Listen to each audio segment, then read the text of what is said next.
One of the key elements of many process plants is a distillation system.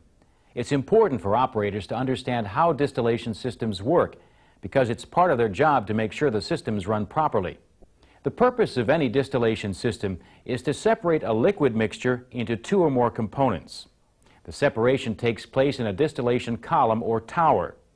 The liquid mixture is called feed or charge, and the components into which it's separated are called cuts or fractions. Let's take a look at a simplified representation of a distillation system. In this example, the feed is stored in a tank. During operation, a pump is used to move the feed from the tank to a preheater.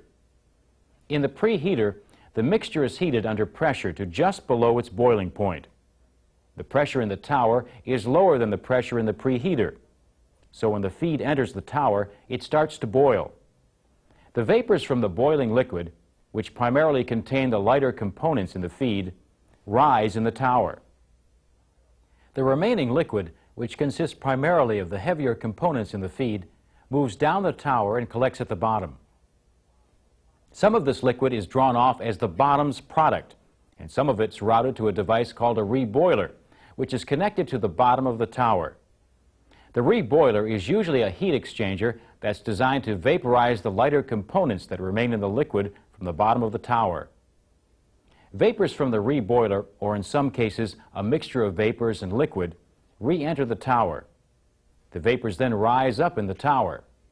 These vapors and the heat they contain are often referred to as boil-up.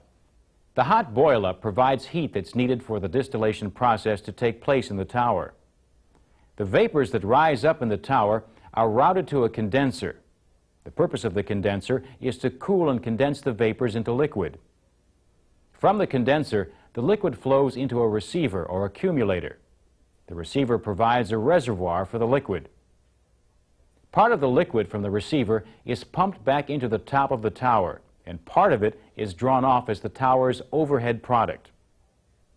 Well, we've just looked at one simple example of a distillation system. Not all distillation systems are the same, but most of them have the basic equipment that we've just seen. At the heart of a distillation system is the distillation tower. Basically, a distillation tower is a series of distillation processes, or stills, stacked on top of each other. The process of distillation is sometimes referred to as fractional distillation or fractionation, and distillation towers are sometimes called fractionators. Fractionation is distillation that occurs at different levels in a tower. This is a simplified illustration of the inside of one type of distillation tower. This tower uses trays called sieve trays to separate vapors and liquid. The trays are spaced throughout the tower. They're called sieve trays because they have many openings in them, like a sieve. Here's a closer view of some of the trays. We've exaggerated the size of the openings to make them easier to see. The openings in the trays allow vapors to rise through the trays on their way up the tower. Each tray is also designed to hold liquid. Dams or weirs on each tray allow liquid to build up on the tray. Liquid that overflows the weirs flows into downcomers. The downcomers channel the liquid from tray to tray down the tower. When the upward moving vapors and the downward flowing liquid come in contact on each tray, the vapors transfer some of their heat to the liquid. Two things happen.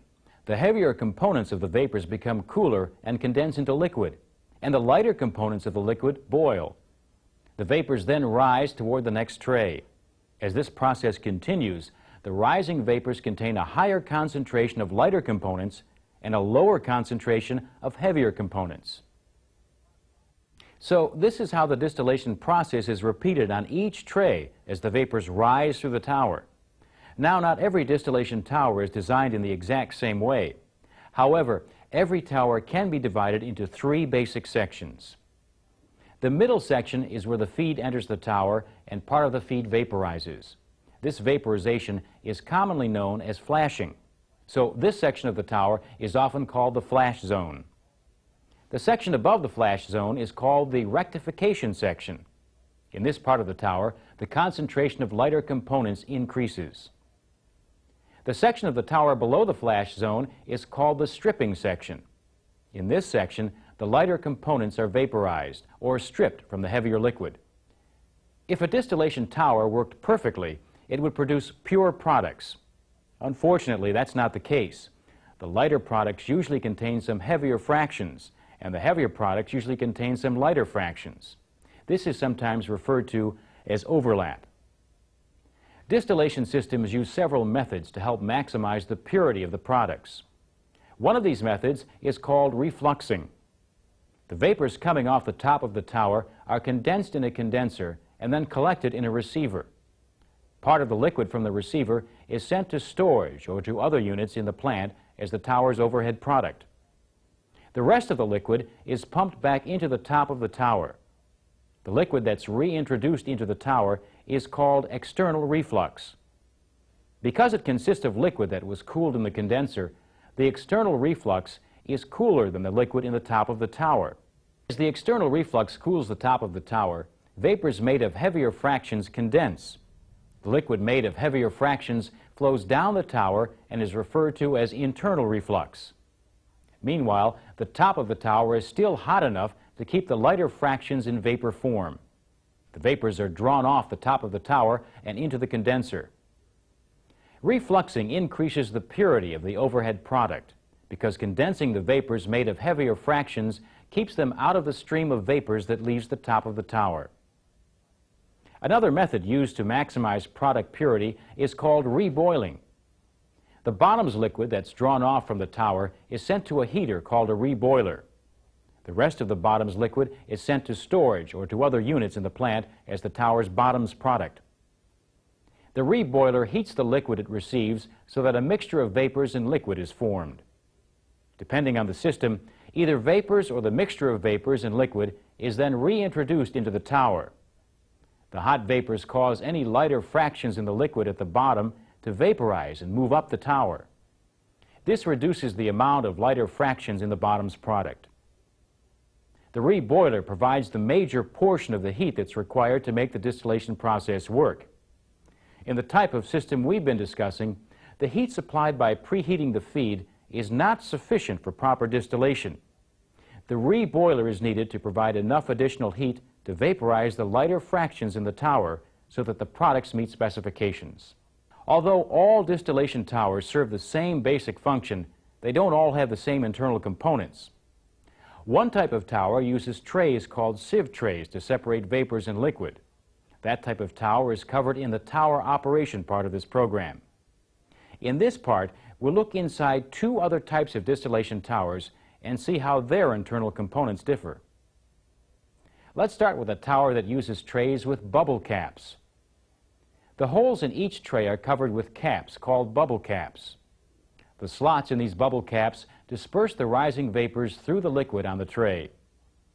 Each bubble cap has many slots, and each tray has many bubble caps to spread out the vapors.